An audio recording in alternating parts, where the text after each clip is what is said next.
Hello K-Friends! Sa video na to, samahan niyo akong i-explore ang Loftell Station in Bangkok, Thailand. So K-Friends, si Loftell ay nag-o-offer ng private and dormitory style rooms. And sa front desk naman, they operate 24 hours and they also offer free wifi. Meron din sila dito na simple lounge and may coffee shop din sila. Eto na guys, yung pinaka-lounge area nila wherein makikita nyo yung mga tables and chairs. Pwede kayo ditong kumain at mag-work. They also offer here tours. They also offer laundry service, taxi service, at pwede rin kayong magpa-help sa kanilang magpaluto or magpagawa ng coffee. They have here some snacks if ever na magutom kayo. Also, they have here your toiletries, of course, for a fee. Dito naman sa kaliwang side ng kanilang lobby, merong extra tables and chairs. And ito, as for them, it's mineral water at na-try ito ng mga kasama ko at wala namang nangyari sa tiyan nila. Meron ditong mga cups, meron ding water heater, meron silang toaster at microwave. Nagpapahiram din sila ng mga kutsara, tinidor, plato, basta hugasan nyo lang. Nandun siya sa may other side ng reception. Pwede nyo siyang gamitin. 4 floors to and merong rooftop. Yung stairs nila gawin. Yung nakuha naming room ay 4th floor. Tutor ko din kayo sa room namin. So medyo ingat lang kayo sa stairs kasi merong part ng stairs na mataas. Lagay nito. Kita niyo yung last step niya going up. Medyo mataas siya pero so far okay naman. Yung 2nd floor. Each floor, meron silang kanya-kanyang bathroom magkabukod. So bathroom. Wala silang elevator dito. So, kung medyo marami kayong luggages at medyo mabibigat, baka pwede kayo mag-request sa medyo mababang floor kayo ilagay. Ba, hindi nga lang ako dun. 74th floor. Ito na yung sa amin, oh, shucks, nalimutan ko yung susi. Kailan ko talaga? Kunin ko susi. Sa akin naman ako. Kunin ko kasi. O, dahil napagod tayo, ayan, kinuha ko na yung susi, tsaka yung inumin ko. Pagod pa eh. So, 4th floor pa kasi ako. Bawal dito mag-smoke. Mag-fine kayo. This is shared bathroom, guys. Hindi siya yung private. I don't know if they offer private, but yun sa amin puro shared. So, each levels, meron sila shared toilet. But, bukod naman yung men and women. So, ito, they have heater. They also have soap. Okay naman. Working naman yung mga heater nila, maayos. And, so yan. Another bathroom as well. Shower room. And hair blower. Wash area. And the toilet. Ito yung mga rooms. Kala ko lang namin ay room 404. Ito yung room namin. The room is key access, via key access. So, eto, kailangan nyo to. And, nagbibigay sila ng ganito, isa lang per room. Pwede kayo mag-request ng extra key, pero magdi-deposit kayo ng 200, pero ibabalik din naman nila kapag mag-check out na kayo. So, kung gusto nyo ng another key, deposit lang kayo ng 200, pwede kayo mag-request ko. This is our room, bunk beds. Yung bunk beds nila, hindi siya maliit. Kung may space ka pa rin kung single yung person na matutulog. Ito. Diba, hindi naman siya ganun kaliit. So, ito na yung model natin kasi ito yung pinakamalinis na bed. Maganda yung mattress nila, makapal at malinis. Look at the mattress. Leather siya. Tapos yung mattress nyo, ito siya. Hindi siya sobrang lambot, hindi siya sobrang tigas.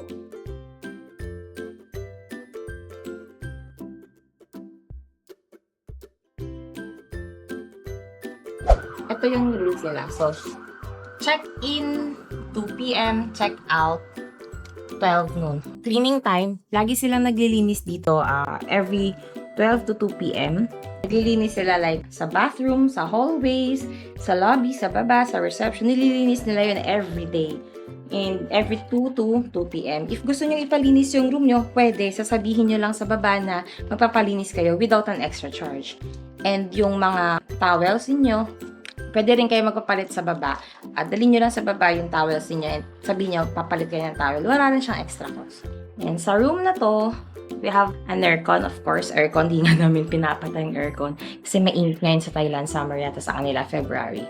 Sa room, meron din kaming lockers. At gusto nyo mas secured yung mga bagay ninyo, magdala kayo na sarili nyo lang kasi meron silang locker. Ito yung loob niya. Yan, o, diba? Ang gulo namin. Ito na, tignan natin. Ayan, o. So, pwede kayong maglagay ng shoes sa baba at gamit nyo dito. So, ito yung blanket nila. Yung blanket nila is good for one person. Makapal naman yung blanket nila. One pillow each. They also have free Wi-Fi's on each level. Connect na lang kayo per level kung saang level kayo. Level 1, level 2. Although, pwede naman kayong kuminig saan man levels. But, syempre, kung nasa level 4 kayo, mahina na yung signal sa taas. But, downside pala nito, kapag dun kayo sa each level connect, kunyari nasa taas, sa experience ko lang to ha, mahina yung signal sa taas. Not really gapang, pero mahina siya. Kung mag-work kayo, I suggest dun kayo sa may lobby, kasi dun mabilis yung internet. May kanya-kanya nga palang saksakan yung bawat bed, but the problem is, iisa lang yung outlet. Then next, punta tayo sa may rooftop. Rooftop area. So sa rooftop, pwede kayo maglaba. So, pwede kayo dito magsampay. Yung mga sampayan sila. Hiram na lang kayo ng hanger. Pwede kayo magsampay dito or doon. Magsampay tayo. Pero nakikita niyo yung yung mga sasakyan dyan na dano. Ayun, no? Ito yung rooftop nila.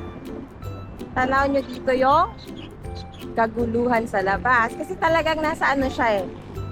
Nasa highway talaga siya. Ayan, kita nyo pa. Sa highway talaga siya. So, ayan, kung makikita nyo. Ayan. Ito siguro sila naglalaba. Dito sila naglalaba kapag nagpapalaundry kayo sa kanila. Medyo mahal nga pala yung laundry service nila dito. And if gusto nyo, kung okay sa inyo na kayo yung maglaba, meron ditong malapit na laundry service. Siguro mga 2 minutes walk lang. From here. Mas mura doon. Kaya lang, kayo yung maglalaba. Self-service siya. So, wash and dry. So, for the verdict, start muna tayo sa cons. Ang unang-unang nakikita kong cons is, since malapit siya sa highway, dinig yung tunog ng mga sasakyan. Dinig yung tunog ng sasakyan. So, kung light sleeper kayo, I suggest you bring earplugs. Number 2, yung Wi-Fi signal, at least dito sa level namin ha, sa 4th floor, hindi siya ganun kalakas. Kung gusto nyo mag-work sa room, medyo mabagal siya. Hindi siya suitable for working. I suggest you go down, dun kayo mag-work. Tahimik din naman dun kasi mga guest dun kumakain lang tsaka konti lang yung nagpupunta dun. 3, walang elevator. So, kung marami kayong luggage, bagahe, mabibigat, baka kailangan nyo i-consider kung okay ba sa inyo na magbuhat ng 2 beses. Siyempre, pa-check-in tsaka pa-check-out. Or, wala siyang private bathroom. Yung dito sa nakuha namin, wala siyang private bathroom. If hindi okay sa inyo yung shared bathroom, this hostel is not for you. Kasi, shared yung bathroom. Although, konti lang din yung gumagamit. Since each floors merong shower, may toilet, kaya siguro, hindi naubusan ng space or laging vacant yung space sa toilet. So much for the cons. Move naman tayo sa pros. Okay. For the pros, number 1, of course, budget. Very budget-friendly siya. I-drop ko sa comment box yung link nitong accommodation na tinulayan namin para makita niyo yung actual rate. Okay? So, we're 6 in our group and very affordable siya compared with other accommodations na nakita ko. Number 2, malapit siya sa train station.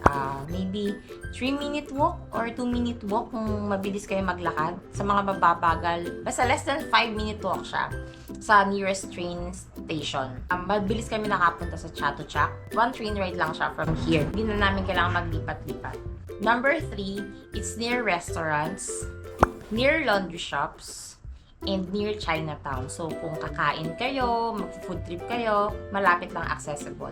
Malapit na siya sa mga 7-Eleven. So, like, 5-minute walk 7-Eleven. But, the Chinatown, it's 1 kilometer walk from here. Pang ilan na ba tayo? Basta yung next, Nandito na sa hostel na to yung kailangan nyo, yung mga basic, like kung kailangan nyo ng laundry service, kung gusto nyo i-avail yung laundry service nila, meron dito, booking ng taxi, booking ng tours, even sending ng postcard, meron sila, bili ng simple snacks, magpapaluto kayo ng food or ng coffee, meron sila. Very convenient siya sa traveler.